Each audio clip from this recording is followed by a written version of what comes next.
Qui pourrait oublier ces visages d'enfants qui ont fait fondre le cœur de toute une génération? Autrefois symbole de l'innocence et du talent prometteur, ces jeunes stars illuminaient l'écran à chacune de leurs apparitions. Pourtant, le temps et les épreuves de la vie les ont transformés au point d'être méconnaissables. Entre addictions, scandales et trains de vie extravagants, leur apparence actuelle ne manquera pas de vous surprendre. Édouard Furlong est né le 2 août 1977 à Glendale, en Californie, aux États-Unis. Il est devenu mondialement célèbre grâce à son rôle de John Connor dans le film Terminator 2, Le Jugement Dernier, sorti en 1991. À l'époque, Furlong n'avait que 13 ans, mais il a su incarner avec brio l'image d'un garçon rebelle porteur du destin de l'humanité, marquant durablement les esprits du public. Cependant, la lumière éclatante de sa jeunesse ne l'a pas protégé des sombres revers de la vie réelle. À partir de la fin des années 1990, Furlong sombre dans la drogue, l'alcool et les ennuis judiciaires, avec notamment des arrestations pour violences domestiques et possession de substances illicites. Sa carrière cinématographique décline alors progressivement, laissant un goût amer chez les admirateurs qui voyaient en lui un grand espoir du cinéma. Bien qu'il ait tenté de se désintoxiquer et de revenir sur le devant de la scène dans les années 2010, Furlong n'a jamais réussi à retrouver sa gloire d'antan. Aujourd'hui âgé de 47 ans, un âge encore jeune, son visage autrefois éclatant à l'écran porte désormais les marques profondes d'un passé tourmenté. Mary-Kate Olsen est née le 13 juin 1986 à Sherman Oaks, en Californie. Elle forme, avec sa sœur jumelle Ashley Olsen, le célèbre duo Mary-Kate et Ashley Olsen. Elle commence sa carrière d'actrice à seulement 9 mois dans la série télévisée à succès La Fête à la maison, où les deux sœurs se relaient pour incarner le rôle de Michel Tanet. À l'époque, Mary-Kate n'était encore qu'un nourrisson, mais elle devient rapidement un visage familier du petit écran américain. Aux côtés de sa sœur, elle bâtit ensuite un véritable empire du divertissement comprenant de nombreux films pour enfants, des marques de mode et divers produits de consommation. Toutefois, derrière cette réussite se cache une vie marquée par des zones d'ombre. Mary-Kate a lutté contre des troubles alimentaires sévères, ce qui l'aurait conduite à une hospitalisation en 2004. Sa vie privée est également tumultueuse, entre un mariage brisé avec le financier Olivier Sarkozy et les spéculations entourant le décès de l'acteur Heath Ledger, son ami proche. Aujourd'hui âgée de 38 ans, Mary-Kate s'est presque entièrement retirée du monde du spectacle pour se consacrer à la mode, mais l'image de la petite fille au sourire candide à la télévision reste gravée dans la mémoire du public. Haley Joel Osment est née le 10 avril 1988 à Los Angeles, en Californie, et s'est fait connaître du grand public grâce à son rôle marquant de Cole Sear, un garçon doté de la capacité de voir des morts, dans le film d'horreur Sixième Sens, sorti en 1999. À seulement 11 ans, Osment bouleverse le monde entier avec son regard hanté et la réplique inoubliable « Je vois des gens qui sont morts ». Ce rôle lui vaut une nomination aux Oscars et l'installe parmi les enfants acteurs les plus talentueux de Hollywood. Pourtant, la gloire précoce ne le préserve pas des embûches de la vie adulte. En grandissant, sa carrière décline progressivement, incapable de surpasser l'ombre immense de son succès d'enfance. En 2006, il est impliqué dans un grave accident de voiture et condamné pour conduite en état d'ivresse et possession de marijuana, un choc pour les fans qu'il avait connus avec son innocence touchante. Aujourd'hui âgé de 37 ans, Haley Joel Osment continue de jouer, mais principalement dans des rôles secondaires ou des productions indépendantes, comme une étoile autrefois éclatante qui ne brille plus que faiblement dans la mémoire du cinéma. Rupert Grint est né le 24 août 1988 à Harlow, dans l'Essex, au Royaume-Uni, et s'est fait connaître dans le monde entier grâce à son rôle de Ron Weasley, l'ami loyal et plein d'humour de Harry Potter dans la célèbre saga Harry Potter. Lorsqu'il obtient ce rôle dans le premier volet, Harry Potter à l'école des sorciers, 2001, Grint n'a que 11 ans, mais il devient rapidement un visage familier pour des millions de spectateurs. Pendant plus d'une décennie, il incarne un Ron à la fois naïf, courageux et profondément humain. Cependant, une fois la saga terminée, Rupert Grint peine à se défaire de cette image iconique. Il a lui-même évoqué un sentiment de perte de repères, une période de doute et de lutte pour retrouver la passion du métier d'acteur. Bien qu'il ait évité les scandales retentissants qui ont marqué la vie de certains de ses coéquipiers, sa carrière post-Harry Potter reste discrète, marquée par des projets modestes et de longues périodes d'absence. Aujourd'hui âgé de 36 ans, Rupert Grint mène une vie plus réservée, est devenu père, et revient progressivement à l'écran avec quelques rôles à la télévision, poursuivant un chemin plus intime vers une redécouverte de soi après la gloire fulgurante de sa jeunesse. Daveigh Chase est né le 24 juillet 1990 à Las Vegas, dans le Nevada, et s'est surtout fait connaître grâce à son rôle terrifiant de Samara Morgan dans le célèbre film d'horreur Le Cercle, sorti en 2002. À seulement 12 ans, elle incarne cette fillette spectrale à la longue chevelure masquant le visage et à la démarche glaçante, une image devenue emblématique du cinéma d'horreur moderne. Outre Le Cercle, Daveigh prête aussi sa voix à Lilo dans Lilo et Stitch et apparaît dans Donnie Darko, des rôles qui façonnent son image de phénomène adolescent à fort potentiel. Mais très vite, la lumière de la célébrité laisse place à une descente aux enfers. À l'âge adulte, Daveigh disparaît progressivement des écrans, sombrant dans les addictions, l'errance et des démêlés judiciaires, notamment une arrestation pour possession de drogue et une implication dans une mort suspecte en 2017. L'innocente petite fille d'autrefois n'existe plus que dans les souvenirs flous des fans. Aujourd'hui âgée de 34 ans, Daveigh Chase s'est pratiquement retirée du monde du spectacle, laissant derrière elle l'histoire douloureuse d'une étoile filante, consumée trop tôt par les feux cruels de la gloire. Jonathan Lipnicki est né le 22 octobre 1990 à Westlake Village, en Californie, et devient une célébrité mondiale à l'âge de 6 ans grâce à son rôle attendrissant de Ray Boyd dans le film Jerry Maguire, 1996, aux côtés de Tom Cruise. Avec ses cheveux blonds en bataille, ses lunettes rondes et ses répliques pleines d'innocence, Lipnicki conquiert rapidement le cœur du public et devient une figure incontournable du cinéma jeunesse de la fin des années 1990, notamment avec Stuart Little et Le Petit Vampire. Cependant, comme beaucoup d'enfants stars, il peine à trouver sa place une fois adulte. Lipnicki a dû faire face à une grave anxiété, à la dépression et au sentiment d'être oublié par Hollywood. Il a confié avoir été moqué à cause de son apparence physique changeante et ignoré par l'industrie qu'il avait autrefois acclamée. Malgré cela, Jonathan persévère dans le métier d'acteur et pratique les arts martiaux pour surmonter ses blessures intérieures. Aujourd'hui âgé de 34 ans, il reste discret dans les médias mais continue de tourner dans des films indépendants, reconstruisant patiemment l'image d'un ancien symbole de l'enfance qui tente de se retrouver dans le silence. Jaden Smith est né le 8 juillet 1998 à Malibu, en Californie.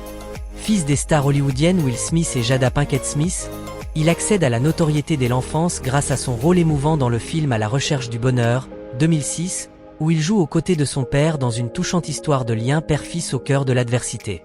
Il confirme son talent avec le rôle principal dans Karate Kid, 2010, devenant ainsi une icône adolescente à l'échelle mondiale.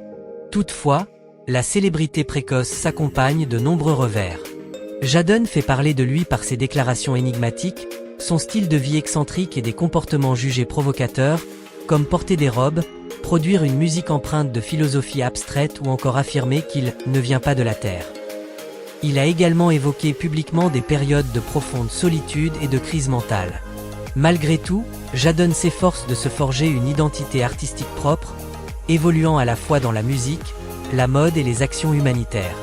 Aujourd'hui âgé de 26 ans, il reste un jeune talent marquant qui tente de s'affranchir de l'ombre imposante de son père pour exister en tant qu'artiste à part entière. Josh Peck est né le 10 novembre 1986 à New York, aux États-Unis, et s'est fait connaître grâce à son rôle de Josh Nichols dans la série comique pour adolescents Drake et Josh diffusée sur Nickelodeon de 2004 à 2007. À l'époque, Peck a environ 17 ans et séduit rapidement le public par son humour attachant et sa transformation physique impressionnante, passant d'un adolescent en surpoids à une figure inspirante pour la jeunesse. Pourtant, derrière les rires et la célébrité, se cachait une lutte silencieuse contre les blessures de l'enfance. Élevé sans père, il a souffert d'isolement, de pression liée à son image et d'une addiction aux drogues qu'il a développée après avoir été projeté trop tôt sous les projecteurs. Peck a admis que la célébrité précoce lui avait fait perdre pied, le plongeant dans des années sombres avant qu'il ne prenne la décision de se désintoxiquer et de reprendre le contrôle de sa vie.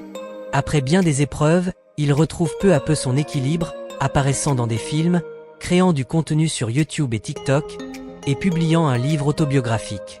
Aujourd'hui âgé de 38 ans, devenu père de famille, Josh Peck incarne une figure de résilience et de maturité, un exemple de renaissance au sein d'un univers aussi exigeant que celui du show business. Daniel Radcliffe est né le 23 juillet 1989 à Londres, au Royaume-Uni, et devient une icône mondiale en incarnant Harry Potter dans la saga cinématographique tirée des romans de J.K. Rowling. Lorsqu'il endosse ce rôle pour la première fois dans Harry Potter à l'école des sorciers, 2001, il n'a que 11 ans, mais marque instantanément les esprits avec son visage juvénile, sa cicatrice en forme d'éclair et l'aura d'un destin hors du commun. Pendant 10 ans, il prête ses traits aux jeunes sorciers, devenant une figure indissociable de l'enfance de millions de spectateurs à travers le monde. Toutefois, cette renommée précoce a aussi ses zones d'ombre. Radcliffe a confessé avoir lutté contre l'alcoolisme durant le tournage des derniers volets de la saga, utilisant l'alcool comme échappatoire à la pression démesurée. Heureusement, il parvient à surmonter cette période sombre, assume publiquement ses fragilités, et choisit une voie artistique audacieuse et indépendante. Aujourd'hui âgé de 35 ans, Daniel Radcliffe n'est plus le « petit sorcier » d'autrefois, mais un acteur accompli, libre et résilient, en quête constante de son identité artistique au-delà du rôle qui a façonné sa légende. Bug Hall, de son vrai nom Brandon Hall, est né le 4 février 1985 à Fort Worth, au Texas, aux États-Unis. Il est surtout connu pour avoir incarné le personnage d'Alfalfa dans le film pour enfants Les Petites Canailles, 1994, alors qu'il n'avait que 9 ans. Avec sa raie au milieu caractéristique et son interprétation adorable de « You Are So Beautiful », il devient rapidement une icône de l'enfance pour toute une génération. Pourtant, comme de nombreux enfants stars, cette célébrité précoce ne lui garantit pas un avenir radieux. Après ce succès initial, la carrière de Hall décline progressivement, et il peine à retrouver une place dans le milieu du divertissement. Ces dernières années, Bug Hall fait parler de lui non pas pour ses rôles, mais pour des épisodes personnels troublants. En 2020, il est arrêté après avoir inhalé des produits toxiques dans le but d'altérer son état mental, un signe alarmant d'une détresse psychologique profonde. Par la suite, Hall confie être engagé dans un processus de renouveau spirituel, s'éloignant d'Hollywood pour embrasser une vie centrée sur la foi. Aujourd'hui âgé de 40 ans, Bug Hall porte le témoignage poignant d'un enfant star autrefois éclatant, désormais en quête de paix intérieure au milieu des tourments de la vie adulte. Amanda Bynes est née le 3 avril 1986 à Thousand Oak, en Californie, aux États-Unis, et s'est imposée comme l'une des stars adolescentes les plus marquantes des années 2000 grâce à son talent comique naturel et son charisme à l'écran. Elle se fait connaître très jeune grâce à l'émission humoristique The Amanda Show sur Nickelodeon dès 1999, à seulement 13 ans, avant de briller dans des films populaires tels que Ce que fille veut, 2003, et Elle est trop bien pour toi, 2006, devenant ainsi une véritable icône jeunesse d'Hollywood. Mais derrière le succès fulgurant se cache une descente aux enfers. Dès le début des années 2010, Amanda montre des signes de troubles psychiques inquiétants, jusqu'à se retirer complètement de la scène médiatique en 2010. Elle est arrêtée à plusieurs reprises pour conduite en état d'ivresse, possession de drogue et adopte des comportements étranges sur les réseaux sociaux, suscitant l'inquiétude générale. Diagnostiquée bipolaire, elle est finalement placée sous tutelle psychiatrique pour sa sécurité. Aujourd'hui âgée de 39 ans, Amanda Bynes mène une vie discrète, toujours en traitement, tentant de reconstruire son existence loin des projecteurs, triste symbole du prix à payer pour une célébrité précoce dans l'industrie impitoyable du divertissement. Macaulay Culkin est né le 26 août 1980 à New York, aux États-Unis, et accède à une renommée mondiale grâce à son rôle emblématique de Kevin McAllister dans le film culte Maman, J'ai raté l'avion, 1990. À seulement 10 ans, il conquiert le cœur du public avec son visage malicieux et son jeu naturel, devenant l'un des enfants acteurs les plus célèbres des années 1990. Pourtant, cette gloire précoce s'accompagne de lourdes conséquences. Culkin est plongé très jeune dans un conflit juridique houleux entre ses parents concernant la gestion de sa fortune, une expérience traumatisante qui le pousse peu à peu à se retirer d'Hollywood. Sa carrière, florissante à ses débuts, décline rapidement, laissant place à une longue période marquée par des soupçons de toxicomanie et des troubles psychologiques. Il est arrêté pour possession de drogue et inquiète ses fans par ses apparitions publiques au physique amaigri et instable. Toutefois, ces dernières années, Culkin semble avoir trouvé une certaine paix intérieure. Il est devenu père d'un petit garçon avec l'actrice Brenda Song et affiche un mode de vie plus sain. Aujourd'hui âgé de 44 ans, Macaulay Culkin incarne l'histoire complexe d'un enfant star autrefois au sommet, désormais engagé dans une quête de rédemption et de reconstruction personnelle. Lindsay Lohan est née le 2 juillet 1986 à New York, aux États-Unis, et devient très tôt l'une des étoiles montantes d'Hollywood grâce à son rôle double de Ali et Annie dans le film À nous quatre, 1998, à seulement 11 ans. Son jeu d'actrice naturelle, sa vivacité et son charme lui valent l'affection du public, lançant une carrière fulgurante avec des succès tels que Un vendredi dingue, Dingue, Dingue, 2003, et La coccinelle revient, 2005. Pourtant, de symbole adolescent prometteur, Lindsay Lohan devient rapidement l'illustration tragique des dérives de la célébrité précoce. Impliquée dans de multiples scandales, elle est arrêtée à plusieurs reprises pour conduite en état d'ivresse, possession de drogue, non-respect de sa probation, et passe par de nombreux centres de désintoxication. Sa carrière décline brutalement, son image est ternie par les tabloïds, et elle devient l'exemple criant des dangers du star system. Cependant, après des années de lutte personnelle, Lindsay amorce un retour positif. Elle reprend le chemin des plateaux, se marie et donne naissance à son premier enfant en 2023. À 38 ans aujourd'hui, Lindsay Lohan incarne une résilience fragile mais réelle, celle d'une femme qui tente de reconstruire sa vie loin du tumulte de son passé. Jake Lloyd est né le 5 mars 1989 à Fort Collins, dans le Colorado, aux États-Unis, et accède à une renommée mondiale en incarnant le jeune Anakin Skywalker dans le blockbuster Star Wars, 1999. À seulement 10 ans, il devient le visage central d'un univers cinématographique légendaire, exposé au regard du monde entier. Pourtant, loin de lui ouvrir les portes d'une carrière prometteuse, ce rôle se transforme en véritable fardeau. Jake est violemment critiqué par une partie du public et des médias, ce qui le pousse à quitter définitivement le métier d'acteur à l'âge de 12 ans. S'ensuit une longue descente aux enfers. Il est diagnostiqué schizophrène, arrêté en 2015 pour conduite dangereuse et rébellion envers les forces de l'ordre, avant d'être interné en hôpital psychiatrique pour un traitement prolongé. Sa famille a révélé qu'il avait vécu plusieurs années dans un isolement quasi total, coupé du monde extérieur. Aujourd'hui âgé de 36 ans, Jake Lloyd n'est plus le jeune élu de la galaxie lointaine, mais reste un témoignage poignant et tragique des ravages que peut causer une célébrité trop précoce dans l'univers impitoyable du divertissement. Frankie Muniz est né le 5 décembre 1985 à Woodridge, dans le New Jersey, aux États-Unis, et devient une figure emblématique du petit écran mondial grâce à son rôle de Malcolm dans la série culte Malcolm, 2000. À seulement 14 ans, il s'impose par un jeu d'acteur vif, intelligent et empreint d'humour, ce qui lui vaut une nomination au Golden Globe et le statut de l'un des adolescents les mieux payés d'Hollywood à l'époque. Pourtant, cette gloire fulgurante ne dure pas éternellement. Après la fin de la série, sa carrière d'acteur connaît un net ralentissement, et Frankie est confronté à de graves problèmes de santé.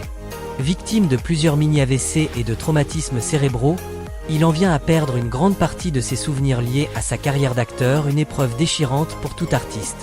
Il tente alors de se réinventer en pilote de course professionnel puis en musicien, mais sa vie reste marquée par des hauts et des bas.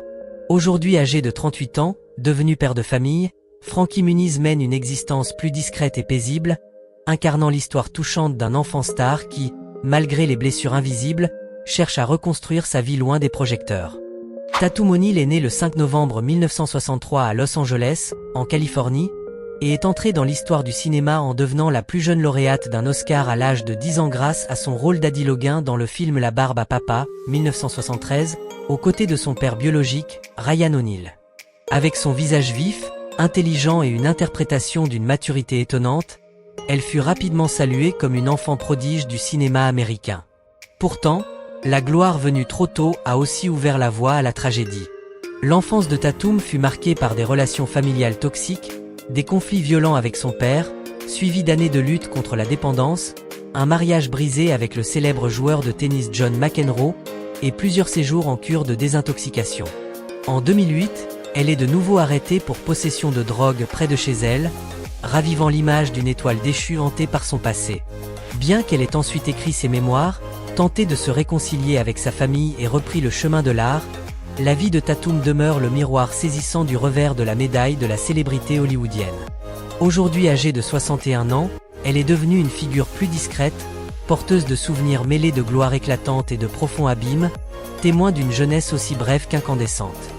Brian Bonsall est né le 3 décembre 1981 à Torrance, en Californie, et s'est fait connaître très jeune grâce à son rôle d'Andy Keaton, le plus jeune fils attachant dans la célèbre série sitcom Sacrée Famille, 1986, à l'âge de seulement 5 ans. Il a ensuite confirmé son talent en incarnant Alexander Rosenko, le fils du personnage Worf dans la franchise Star Trek, ainsi que le rôle principal dans le film Le Chèque en blanc, 1994. Avec son allure vive et charmante, Bonsall était considéré comme l'un des visages les plus prometteurs du cinéma enfantin à Hollywood. Cependant, en grandissant, il a choisi de quitter le monde du cinéma, mais sa vie a rapidement pris une tournure chaotique. Entre 2007 et 2010, il a été arrêté à plusieurs reprises pour actes de violence, violation de probation et consommation d'alcool, révélant une existence bien loin du glamour des projecteurs. À la suite de ces épreuves, il s'est reconverti dans la musique, jouant dans de petits groupes de rock et s'éloignant progressivement des médias. Aujourd'hui âgé de 43 ans, Brian Bonsall reste un ancien enfant star à la trajectoire marquée par les difficultés de la transition vers l'âge adulte après une gloire précoce. Jodie Sweetin est née le 19 janvier 1982 à Los Angeles, en Californie, et s'est imposée comme un visage familier de la télévision américaine grâce à son rôle de Stéphanie Tanner, la petite fille bavarde et attachante de la série culte La Fête à la maison, dès 1987. À seulement 5 ans, elle impressionne par son jeu naturel, apportant rire et émotion à des millions de téléspectateurs. Cependant, après la fin de la série en 1995, sa vie prend un tournant sombre. Incapable de s'adapter à une existence loin des projecteurs, Sweetin sombre rapidement dans la dépendance. Elle commence à consommer de la drogue dès l'adolescence, touchant à la méthamphétamine, à la cocaïne, à l'alcool et à d'autres substances. Sa vie personnelle est tout aussi chaotique, marquée par plusieurs mariages échoués et des séjours répétés en cure de désintoxication.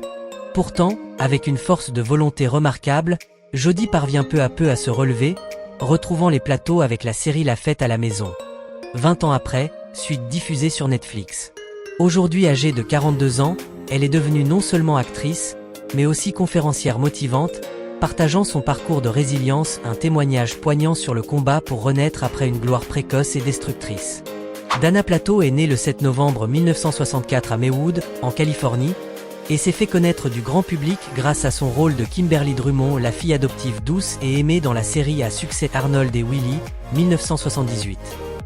Elle n'avait que 14 ans lorsqu'elle a commencé à incarner ce personnage, devenant rapidement l'une des adolescentes les plus populaires de la télévision américaine des années 1980. Mais derrière la célébrité précoce se cachait un destin tragique. Après avoir quitté la série, sa carrière décline brutalement.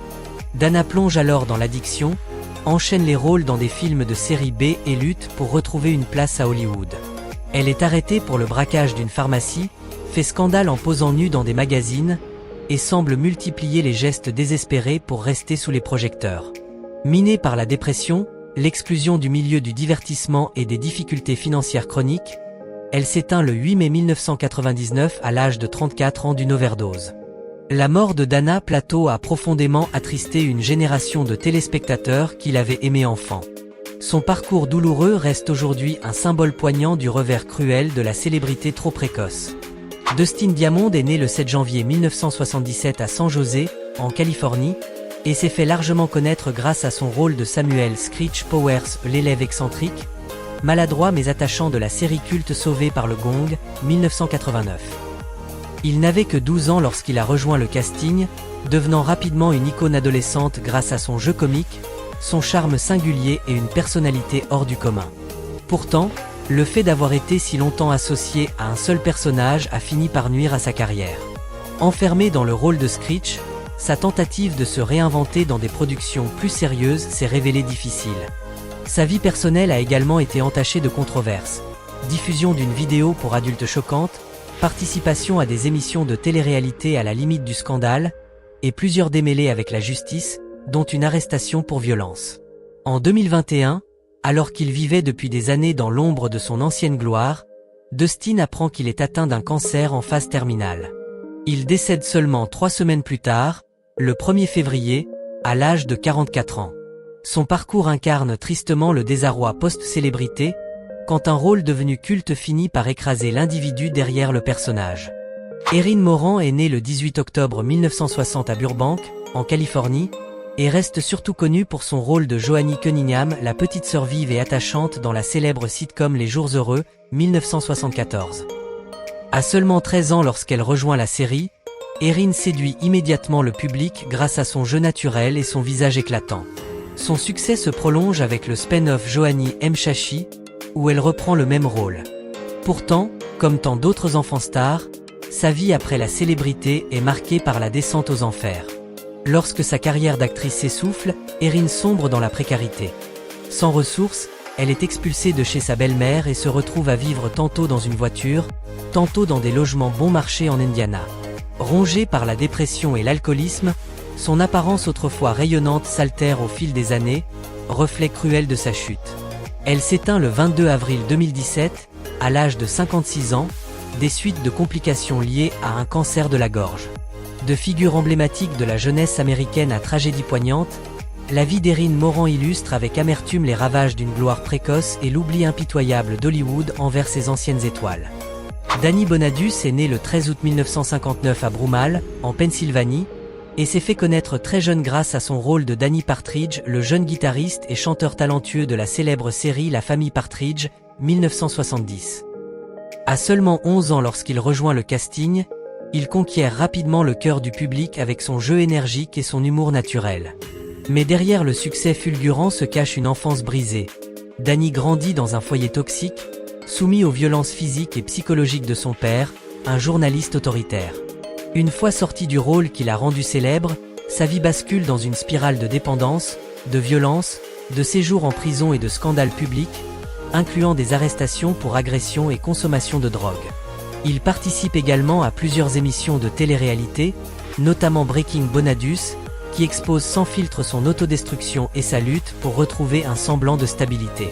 Aujourd'hui âgé de 64 ans, Danny Bonadus continue de travailler dans le monde du divertissement en tant qu'animateur radio, bien qu'il ait récemment affronté de graves problèmes de santé. Son parcours reste l'un des exemples les plus frappants du prix dévastateur que peut exiger la célébrité précoce, entre projecteurs et ténèbres intimes.